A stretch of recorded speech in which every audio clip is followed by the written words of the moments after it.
বন্ধুরা, রূপালী মিনি ব্লগে আপনাদের সবাইকে স্বাগত জানাই। আশা করি সবাই ভালো আছেন, সুস্থ আছেন। আজকে এসে গেছি একটি সুন্দর ধরনের রেসিপি নিয়ে আপনার সামনে। আপনারা হয়তো এই যে কাঁঠালের মধ্যখানে যে অংশটা আছে, এই যে দেখুন, এই যে মধ্যখানে যে একটা অংশ বার হয় মোটা টাইপের, সেটারই আজকে ভর্তা বানিয়ে আপনাদেরকে দেখাবো। এটাকে হয়তো আপনারা ফেলে দিয়ে থাকেন, আমি সেইটারই আজকে ভর্তা বানিয়ে আপনাদেরকে দেখাবো। আর এর জন্য কী কী উপকরণ নিচ্ছি দেখে নিন, আর ঝটপট বানিয়ে নিই, চলুন।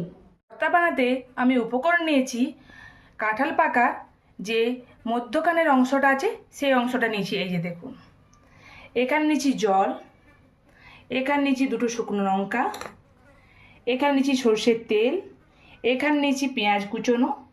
এবারে এই মধ্যখানের অংশটাকে ভালোভাবে ছুরি দিয়ে এটা পরিষ্কার করে নেব। এভাবে পরিষ্কার করে নেব। একটু তেল লাগিয়ে নেবেন, না হলে ক্ষীরটা বা আঠাটা লেগে যেতে পারে বেশি। এইভাবে আমি পরিষ্কার করে নেব, তারপর এটা ভালোভাবে কেটে নিই। চলুন। এই যে পরিষ্কার করে নিয়েছি ছুরি দিয়ে, আর এই যে দেখুন একটু আর উপরের খোসা অংশটা নেই, এটা ছাড়িয়ে নিয়েছি। এবার এটাকে ভালোভাবে আমি কেটে নেব। আপনারা ইচ্ছে করলে যেমনই শেপ দেন দিতে পারেন, আমি এইভাবেই কেটে নিচ্ছি। দেখুন, আপনারা বটির সাইজেও কাটতে পারেন, আমি এখানে ছুরির সাইজে কেটে নিচ্ছি।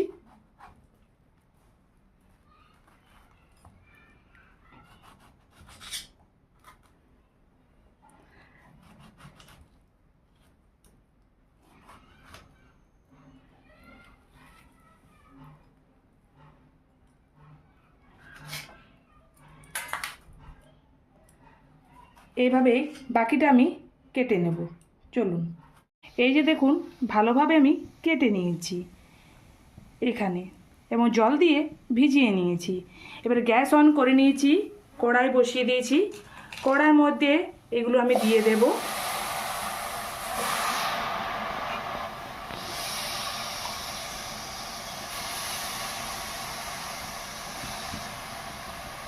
সামান্য পরিমাণে দেব জল। এখানে সামান্য পরিমাণে আমি এই হলুদ গুঁড়ো দিয়ে সেদ্ধ করছি। আপনারা চাইলে হলুদ গুঁড়ো দিতেও পারেন, আবার নাও দিতে পারেন। আমি হলুদ গুঁড়ো দিচ্ছি। আর এখানে আমি আবার যোগ করছি নুন। আপনারা সেদ্ধ করার সময় দিতেও পারেন, আবার নাও দিতে পারেন। এবার এটা ঢাকা দিয়ে মোটামুটি 10 মিনিট ধরে আমি এটা সেদ্ধ করে নেব। 10 মিনিট পর ফিরে আসছি।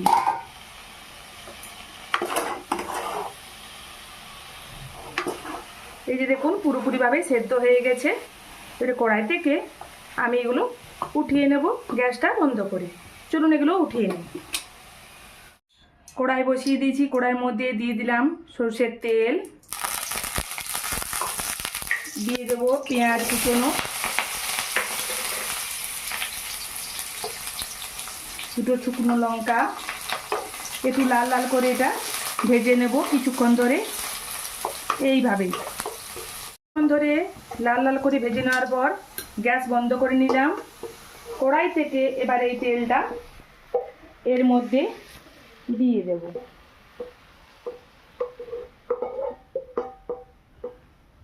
এইভাবে আমি কিছুক্ষণ ঠান্ডা করে নেব। কিছুক্ষণ ধরে ঠান্ডা করে নেওয়ার পর এবার সামান্য পরিমাণে দেব নুন। এগুলো আগে প্রথমে ভেঙে নেব, লঙ্কাগুলো। আপনারা চাইলে এখানে কাঁচা লঙ্কাও ব্যবহার করতে পারেন, আমি এখানে শুকনো লঙ্কাই দিলাম। এবারে হাত দিয়ে ভালোভাবে আমি এটা মেখে নেব। এইভাবেই চলুন মেখে নিই। এই যে দেখুন, আমি তো ভর্তা মেখে নিলাম। আপনারাও এই সিজনে পাকা কাঁঠালের মধ্যখানের অংশটা ফেলে দেবেন না, এইভাবে বানিয়ে ফেলুন এই ভর্তার রেসিপিটা। চটজলদি বানানো যায় আর খেতেও দুর্দান্ত হয়। সবাইকে এই ভিডিওটা দেখার জন্য আপনাদেরকে অসংখ্য ধন্যবাদ। সবাই ভালো থাকবেন, সুস্থ থাকবেন, আর আমার চ্যানেলটিতে সাবস্ক্রাইব অবশ্যই করে দেবেন। আজকের মতন আসছি, আবারও দেখা হবে নতুন কোনো ভিডিও নিয়ে আপনার সাথে।